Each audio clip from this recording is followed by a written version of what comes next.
Ladies and gentlemen, welcome back. We are yet again, the guys have assembled here every week, almost like it's 1600s, and we are bringing you the stories, right? This was how The Count of Monte Cristo was written. Anup is here with Mhm. me. Hi, Anup, how are you doing? Hello, Suraj. I'm fine. How are you? I'm doing quite well as well, and like I was saying, this was how Count of Monte Cristo was written, how Les Miserables were written when How is they it? were back in the days. They used to come out like newspaper stories. Every chapter would be like a soap opera episode, and people would spend their mornings reading this. Mhm. Right, right, And right. You also told me about Sherlock Holmes, right? Like it was also exactly, written like that. exactly. That was also how Sherlock Holmes was written. A lot of big, uh, famous books that we called classics were written this way, where people would Mm, just write every week.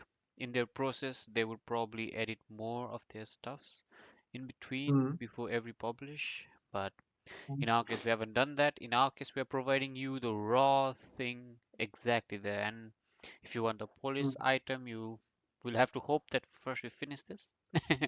Looks very difficult, but still we are trying. It's almost 6 months. Seventh, we are running into the seventh month.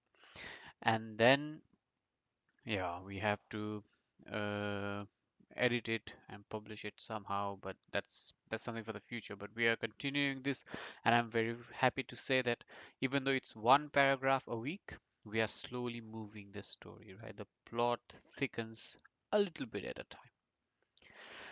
It was a special episode last time. Anup was here. We could do that in person. Tragically, not do it live, but we're back to our original setup. mm. Uh, And Anup, were you able to find the stories that were lost? Yes, yes, yes. As I need to listen to our previous podcast, and I need to get used to hearing myself, right, and then write it down. So it has been a torture, but yeah, I am writing it slow by slow. But probably, yeah. I mean, repetition makes it perfect. Hopefully, you've made some changes, I'm sure. But Mm. people who are listening can help Anup as well. Maybe you can suggest some improvements in the comments of the previous episodes, and then he can include them. Uh, so for this new week, have something happened? Did the characters go to the trip to the trash? Anup, would you Uh, please do the honors to start?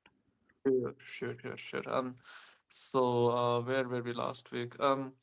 Let me read the last three sentences from the last week. So basically, we were dealing with the family, right? And Ralph kind of talked with his father, and then he went outside to play with his friends.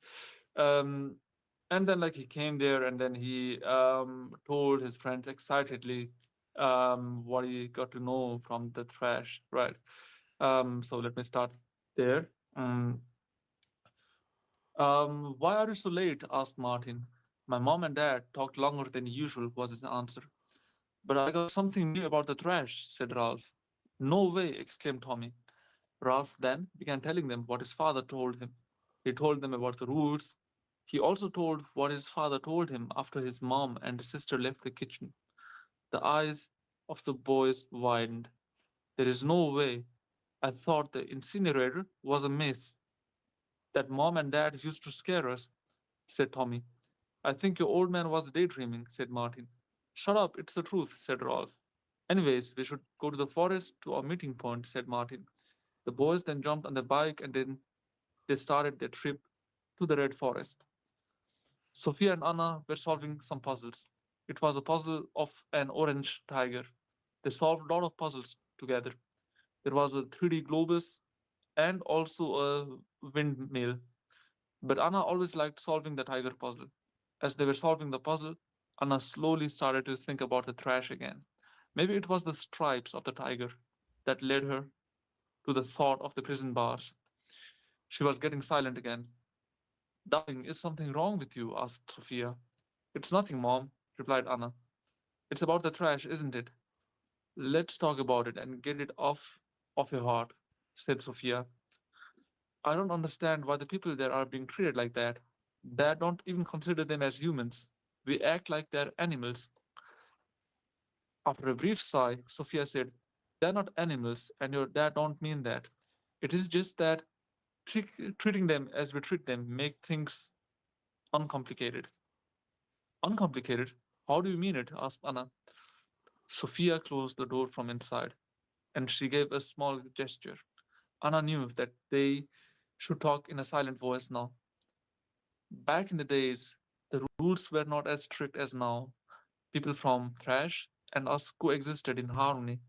There were even a lot of people marrying people from the trash and the other way around. Everything changed after that one incident. One day, a little girl, just like you, curious about the world, was wandering in the trash to meet her best friend. What happened to her? Asked Anna. Sophia, now unsure whether to continue or not, told her the friend was not there that day. She instead saw the best friend's father. A sharp knock on the door interrupted Sophia.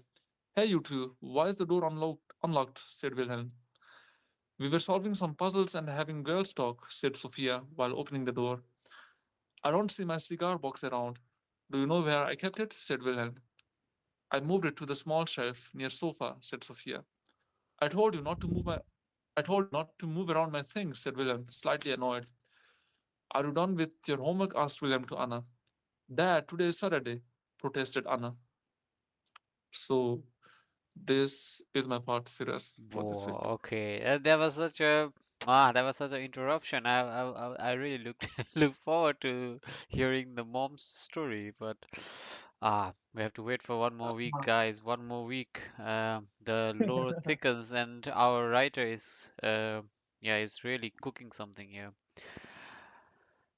Oh, that's really fascinating. It's always a tough task to read after what you write, but let me give it a go as well. So, Uh, yeah, the mhm, story so far for me is more about an extraterrestrial travel. The guy has landed to a new planet and he's just figuring his bearings there, and he's just reminiscing the plan, just thinking about how he ended up there, how the world ended up there, because he's all by himself and he has this whole new strange world to think about. And as part of this he was remembering the first forays of mankind into space travel, right?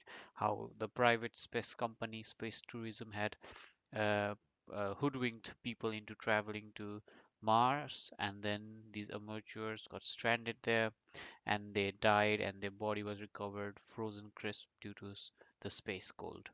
Okay, mhm, so I continue.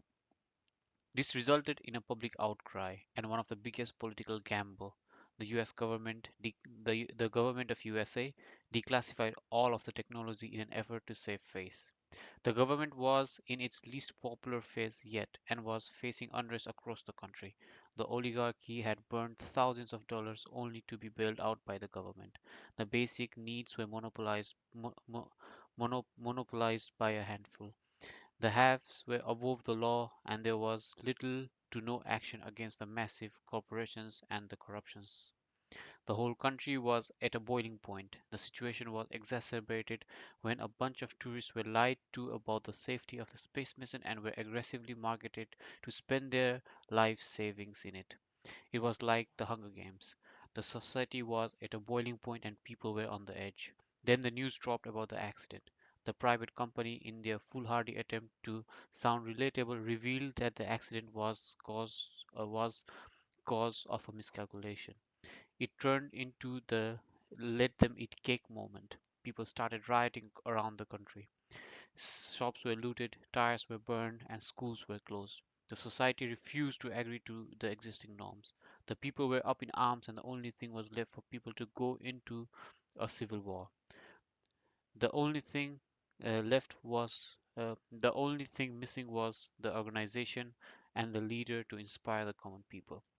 In an effort to show how tough it is to plan a space travel, the government declassified all the relevant technology involved in space travel. From control systems to rocket technology, everything was in the public domain. It was almost like the government was daring the general population to go into the outer space. This resulted in some kind of arms race where the whole world started to test with their own technology. Finally, Like the computer revolution, rocket technology turned into a real community-led effort instead of the government-led effort. That is where the non-profit establishment of Departure was started by Sir Elliot Kapoor. The ethos of the organization was to make sure that everyone has right to technology. He had worked from China to Africa and had made it a mission to let every person get whatever information they wanted. He believed curiosity was the most human nature of all. Departure really accelerated the development of open source innovation. This resulted in many loss of life. However, now with the new frontier, there were more people willing to explore the space, and Departure was the best platform for the common people. Uh, Deliberate motion to me something on the sky. I could see green clouds forming. The simulations had returned acidic rain. However, I had never imagined it to be so comically colorful. Deliberate gestured towards a crevasse on the land, and we rushed into the opening. I carried with me all the essentials and hid my spaceship under debris and shrubs in hopes that it will remain intact for me to have it back. The key things I carried with me were the rations, transmitter, the small bag of essentials, and the toolbox. There were also gadgets as well, from Sprache to Mothly, a small drone designed to travel into small spaces and scouting unknown areas. We snugly fit inside the cave and washed outside. The rain was splattering into the land and everything started to smell pungent. Yeah, so that was it. That's it from my Oh, side. nice. I was thinking about adding Oh, some more lore into it, but mm-hmm. Mm-hmm. I thought, yeah, I would just make it a bit more, uh, flesh it out later in the day once we have Mm-hmm. more kind of do like a parallel of how um, Earth made the progress into space travel and how our character is finding the new frontier, exploring the new frontier on his own. But you see Mm-hmm. kind of like a gist of what I'm trying to write, right? Like how the Yeah. computer technology is like open source Linux projects going on around. Mhm. Yeah, I'm trying something different. I hope Yeah. it turns out to be interesting.